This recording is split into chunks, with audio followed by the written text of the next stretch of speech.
아, 한 주 잘 지냈죠? 예, 날씨도 좀 좋아졌죠? 예, 가을 냄새가 좀 나나요? 예, 며칠 전에도 이렇게 낮에 날씨는 더운데 아직까지 푹푹 치고 더운데 하늘을 바라보니 가을 하늘 같다라는 그런 생각이 들었어요. 예. 여하튼 우리 오늘 아침에 뉴스를 잠깐 이제 준비하면서 뉴스를 잠깐 보니까 이제 폭염은 지나갔다. 낮에 온도는 많이 올라가고 자외선 지수는 되게 또 높게 올라간답니다. 그 얼굴에 선크림 잘 바르고 다니세요. 자외선 지수는 많이 올라가는데 폭염은 이제 지나갔다. 예, 열대야도 이제 지나갔겠죠. 어떻게 보면은 우리 다 같이 힘든 어떤 우리 한철 올해 2024년 여름 한철을 지나고 있다 이제 그런 생각이 듭니다. 지난 한 주는 어떻게 내가 내 삶의 어떤 선택의 모습들이 내가 불행을 선택한 것이 아니고 행복을 잘 선택하셨는지 모르겠네요. 알아달라는 마음보다도 상대를 알아주는 헤아려주는 그러한 우리 한 주간이 되었으시라 믿습니다. 그렇게 알아주는 한 주간이 되셨죠? 예. 알아주는 한 주간은 안 되셨어요? 되셨죠? 예. 되셨죠? 예. 저도 자신 있게 말 못하겠습니다. 됐다고. 지나고 돌이켜 보면은 마음은 그런데 돌이켜 보니까 알아주는 헤아려주는 마음보다도 나를 알아달라는 이 마음이 더 강하지 않았나 그런 생각이 듭니다. 자 우리 가을 하늘만큼 우리 가을 하늘 이야기했잖아요. 가을 하늘만큼 파란 마음. 우리가 늘 이렇게 보면은 그렇게 탁함에 우리가 물들게 됩니다. 탁함에 물들게 되고 악함에 물들게 되고 그 탁함과 악함이 있을 때는 늘 순간순간 우리가 청소할 줄 알고 순간순간 우리가 정화할 줄 알아야 된다. 그래서 우리 시민당은 정신 정화의 전당이고 내 마음을 정화시키는 곳입니다. 그죠? 지난주에 와서도 정화를 시켰는데 또 보니까 또 정화할 게 또 있고 자꾸 이렇게 정화시켜 나가는 그러니까 어느 순간 보면은 정화할 수 없을 정도로 청소할 수 없을 정도로 우리가 잔뜩 어질러 있고 잔뜩 우리가 탁해져 있는 경우가 많습니다. 그죠? 그래서 늘 정화하는, 늘 청소하는 그런 시간들이 돼야 합니다. 내 마음속에 어떤 시기심이나 질투심이나 또 원망심이나 이런 것들은 다 보면은 나쁜 마음, 악한 마음, 그 탁한 마음들은 결국은 남을 쏘려고 하는 그 마음인데 우리 다 인과법으로 돌이켜 보면은 남을 쏘려고 했는데 결국 자기 자신을 향해서 쏘게 되는 그죠? 내가 오히려 내 마음이 아프게 되고 상처받게 되는 그런 경우가 많습니다. 그래서 정화시키면은 내가 정화된 만큼 내가 좋은 어떤 인연들 속에서 내가 삶을 해탈하는 인연들을 만들어 나간다. 정화시키는 마음이 돼야 된다. 그래서 늘 우리가 방금 공부했던 것처럼 환희한 마음으로 어떠한 행을 하더라도 말을 할 때나 그리고 행을 할 때나 뭐 우리 일상생활 속에서 밥을 먹을 때도 내가 환희한 기쁜 마음으로 밥을 먹어야 돼요. 그죠? 내가 뭔가 이렇게 탁한 마음으로 뭔가 이렇게 원망시 탁한 마음으로 밥을 먹게 되면은 소화도 안 되잖아요. 잠을 잘 때도 마찬가지고 일을 할 때도 마찬가지고 우리가 환희한 마음으로 우리 염송할 때도 보면은 어떠한 염송할 때도 육자 선정법에 염송을 할 때도 보면은 환희한 마음으로 소리를 내서 염송하고 인과법을 믿고 희사해 나가야 된다. 환희한 마음으로 우리 염송할 때 마음이 환희해야 됩니다. 근데 이렇게 돌이켜 보면은요 환희한 마음이 아니라 뭔가 이렇게 근심과 걱정이 가득한 그런 마음, 그런 얼굴들을 읽을 수 있어요. 한번 염송하실 때 내 거울을 꺼내서 자기 한번 얼굴 보면서 염송하세요. 내가 이게 환희한 마음으로 염송을 하고 있는 건지, 그죠?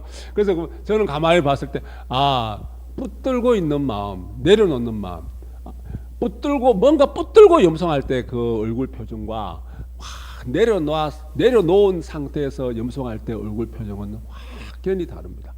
제가 이렇게 보면은요, 보살님 얼굴 이렇게 쳐다보거든요. 보면은 얼굴 모습이 편안한 모습이 있고요, 얼굴 모습이 뭔가 이렇게 근심 걱정이 가득한, 저 보살님은 내려놓고 염송하는구나, 저 보살님은 뭔가 붙들고 염송하는구나, 저는 알 수 있어요.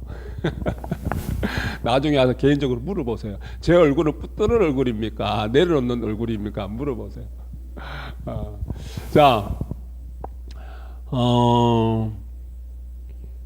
한 스포츠 심리학자가 그 한 저널리스트가 이렇게 뭐 연구를 하면서 책을 냈어요. 책을 냈는데 무엇이든 해낼 수 있는 강한 마음이라는 이제 번역된 제목입니다. 원래 원 제목은 스트롱 마인드, 강한 마음이에요.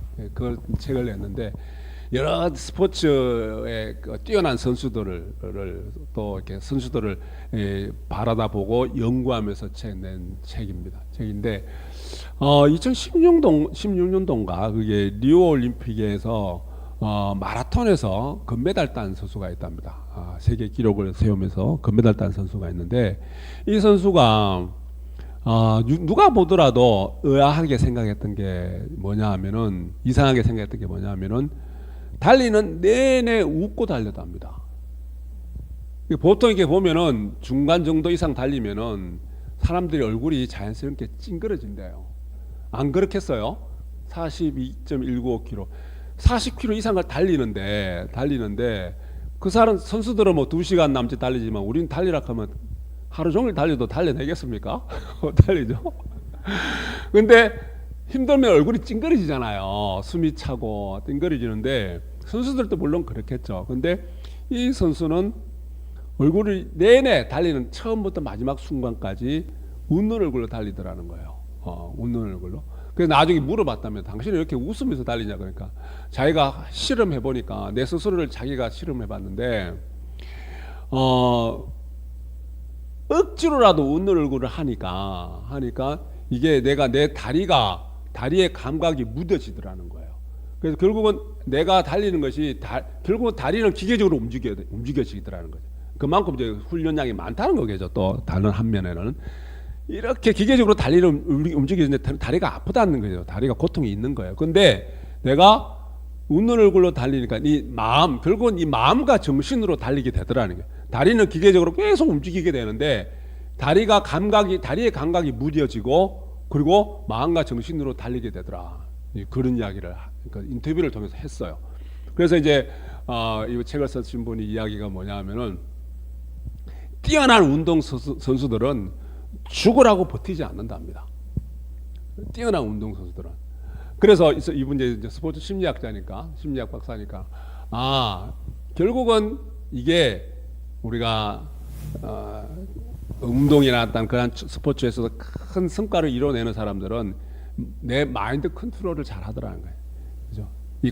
그러니까 이게 과학적으로 증명되는 거예요. 내가 결국은 정교하게, 세밀하게 어떤 마인드 컨트롤 할 수 있는 그런 방법들을 가지고 결국은 뭐냐면 육체적인 훈련도 열심히 하지만 내가 뛰어난 운동선수들을 바라봤을 때 신체 능력이 뛰어나서, 왜냐하면 어느 정도 선에 이르면 올림픽에서 금메달 딸 정도면은 금메달 따는 선수나 은메달 따는 선수나 또 메달을 따지 않는 그 불의 선수들은 전부 다 큰 차이는 없답니다. 신체 능력은. 근데 결국은 뭐냐 하면은 그 차이가 나는 것은 내가 내 마음을 어떻게 컨트롤하느냐, 거기에 따라서 차이가 나더라는 이야기예요. 그죠? 그래서 뛰어난 운동선수들은 죽으라 버티지 않는다. 우리가 훌륭하게 마음 공부하는 훌륭한 어떤 삶을 영위하는 우리 보살님들은 죽으라고 버텨서는 안 돼요. 네? 죽으라고 버텨서는 안 돼요. 그럼 어떻게 해야 돼요?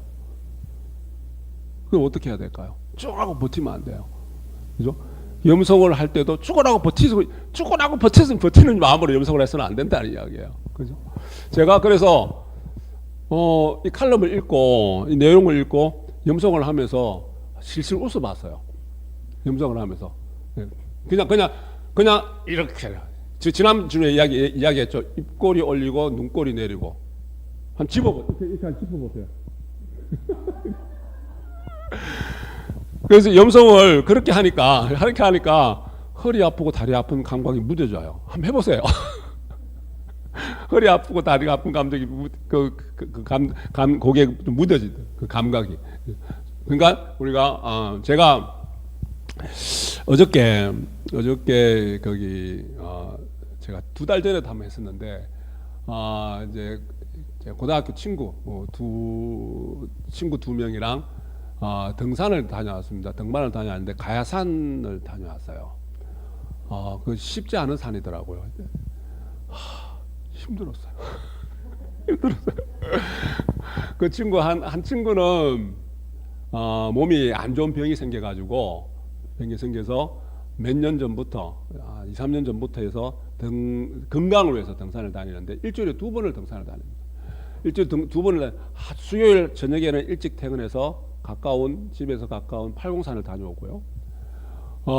주말마다 어떤 등반 동호회에 가입해서 등산을 다니고, 또 한 친구는 뭐냐면요, 철인 3종 경기를 했던, 지금은 안 하는 철인 3종 경기를 했던 친구예요. 그래서 3종 경기 하면 어떻게 하는데, 뭘 어떻게 하는데, 그러니까 바다 수영을 3점 몇 킬로 바다 수영을 하고, 사이클을 180킬로를 사이클을 타고, 그리고 40.19킬로 마라톤을 완주를 한대요. 그럼 기록이 자기 최고 기록이 13시간 몇 분이래요. 그걸 했던 친구예요. 제가 그런 친구들이랑 같이 등반을 갔어요. 평소에 제가 산을 좋아하지도 않는데 저 산 별로 안 좋아하거든요. 근데 이제 이 친구들이 한번 같이 가자. 내 삶을 아니까 너 운동해야 된다. 너 같은 친구는 운동해야 된다. 그래서 나를 사이에 두고 한 친구가 앞서고 날 중간에 두고 뒷 친구가 돼서 밀고 그렇게 완주를 했습니다. 그러니까 나 때문에 더 많은 시간이 걸렸죠. 하여튼 그래서 제가 오늘 컨디션이 별로 안 좋아요. 어제 갔다 오자마자 뻗었어요. 저녁도 안 먹고 잤습니다. 샤워하고 나서. 근데 가면서 내가 올라가면서 힘들 때 일부러 웃어봤어요. 실실 웃어봤어요. 힘들잖아요. 땀은 푸식푸식 나고요. 숨도 차고요. 근데 그냥 얼굴에 웃는 표정, 싱긋이 웃으면서 이렇게 올라가 봤어요. 생각해서 그래서 그런지 조금 덜 힘들더라고요. 그래서 같이 막 사진도 찍고 하는데 저는 사진도 안 찍어요. 사진 찍을 힘도 없어요. 그래서 제가 사진 찍어서 잘 올려달라고 나 지금 사진 찍을 힘도 없다고. 근데 하여튼 그 친구들은 땀도 하나 안 흘리고 그 힘든데 땀도 하나 안 흘리고 그렇게 올라갔습니다. 그래서 하여튼 제가 어제 말씀드리는 것은 이게 힘든데도 힘든 그 과정 속에서도 내가 웃으면서 일부러 억지라도 웃으면서 올라가니 조금 덜 힘들더라. 그런 이게 뭐냐면 아까 그 이야기 다시 이제 원 이야기로 되돌아와서 그 스포츠 심리학자 그 쓴 책에 이제 어떤 내용이 있냐면은 이게 죽으라고 참아내는 그 순간에도 참아내는 그 과정도 엄청난 에너지를 소모한답니다. 그리고 억지로 참게 되면 왜 우리 억지로 참으면 병이 돼요, 안 돼요? 억지로 참으면 병이 됩니다. 네? 폭력적인 어떤 남편에서 참아내는 그냥 무조건 참기만 하는 여성들이 사망률이 4배나 높대요. 그 사람들 오래 살려면 무조건 참으면 안 돼요. 선택하세요. 터트려 갖고 가정을 시끄럽게 살아가든지 그럼 다 자기는 오래 살 거예요. 아니면 그냥 무조건 참기만 참아갖고 일찍 죽든지. 근데 우리는 지금 하는 게 뭐예요? 가정의 평화를 유지하면서도 내가 억지로 참지 않고 내가 다 녹여낼 수 있고 내가 다 소화시킬 수 있는 그 능력들을 키우는 것이 마음공부입니다. 여하튼 뭐냐면은 내가 그 책에 들여다보면은 환희한 마음으로 이렇게 달리게 될 때, 이제 억지로라도 웃음을 지으면서 달리게 될 때, 똑같은 속도로 달리더라도 에너지 소모량이 적더라. 이게 과학적으로 이제 증명을 해본 거예요. 실험을 해본 겁니다. 에너지 소모량이 적더라. 그러니까 우리가 삶의 그 모습 속에서, 삶의 과정 속에서도 억지로 내가 버티는 것이 아니라 내 마음을 자꾸 환희하게, 처음에는 억지 웃음이라도 짓더라도 마음을 환희하게 가지려고 노력하면은 내가 에너지 소모량이 적다, 덜 힘든 거예요. 같은 힘든 어떤 모습을 살아가더라도 내 삶이 덜 힘든 거예요. 에너지가 적게 소모되는 거예요. 그죠? 그래서 환희한 마음으로 행하면은 하나 심어 열이 돼요. 그게 수의심의 공덕입니다. 우리 방금 공부한 것처럼. 그죠? 내 마음 속에 법의 구슬을 감추고 있는데 그 법의 구슬이 있는지를 몰라. 그리고 배고픈 고통을 줄이고 배고픈 고통을 스스로 당하고 있대요. 내 마음 속에 법의 구슬이 있는데 그 법의 구슬이 있는지를 몰라. 마음의 법의 구슬을 찾으셔야 돼요. 그리고 그 법의 구슬을 드러내야 돼요. 그걸 드러내지 못하면은 삶의 과정은, 삶의 모습은, 인간 세상의 사람들이 살아가는 모습은 배고프고 줄이고 그러한 고통 속에서 살아갈 수밖에 없대요. 근데 그걸 드러내야 합니다. 그걸 찾아내야 합니다. 그 마음이 그걸 찾아내게 될 때 똑같은 삶을, 똑같은 고통스러운 삶을 살아가더라도 내가 환희한 마음으로 살아갈 수 있어요. 그죠? 우리 실제 웃음 요가라는 게 있어요. 들어보세요. 웃음 요가예요. 요가는 뭐예요? 우리 건강을 위해서 여러 가지 거기 요즘은 요가 학원 이렇게 다니는 분들도 있을걸요. 웃음 요가 제가 뭔지는 모르겠는데 저도 실제 들여다보지는 못했어요. 웃음 요가는 어떻게 하는 걸까? 어떻게 하는 걸까? 웃음 세라피라는 게 있거든요. 웃음 치료예요. 웃음 치료사라는 분도 웃음 치료사, 그죠? 웃음 치료사라는 직업을 가진 사람도 있단 말이에요. 웃음으로 치료를 하는 거예요. 허그 세라피라고 그래갖고 우리가 사람을 포옹해줘서, 사람을 안아줘서 사람을 치유하는 게 있어요. 우리가 보살님들 그런 경험이 있는지 모르겠지만 나를 누가 꼭 포근히 안아줄 때 마음이 편안해집니다. 마음이 편안해져요. 그게 바로 허그 세라피예요. 안아줄 때, 포옹해줄 때 상대의 그 마음이 편안해진대요. 그죠? 그래서 여하튼 웃음 치료라는 그 내용을 들어보면은 그 웃음 요가에 가면은 억지로라도 웃게 만든다는 거예요. 억지로라도 웃게 만들고 그래서 웃게 되면은 얼굴에 골상이 변한대요. 얼굴에 골상이 변하고 그리고 건강한 삶으로 변화하고 그리고 그 사람의 운이 바뀌어지더라는 거예요. 그죠?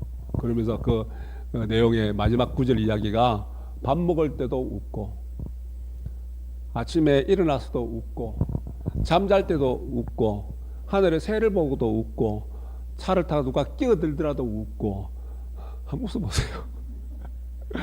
그게 우리가 삶을 환희한 모습 마음으로 행하라는 것은 염성할 때도 붙드는 마음이 아니라 내려놓는 마음으로 염성을 하시고 삶의 그 모습 속에서도 뭡니까? 그냥 누가 갑자기 확 끼어들어도 놀란 마음이죠. 순간적으로 놀랬지만은 내가 웃어볼 줄 아는 여유로운 마음, 그죠?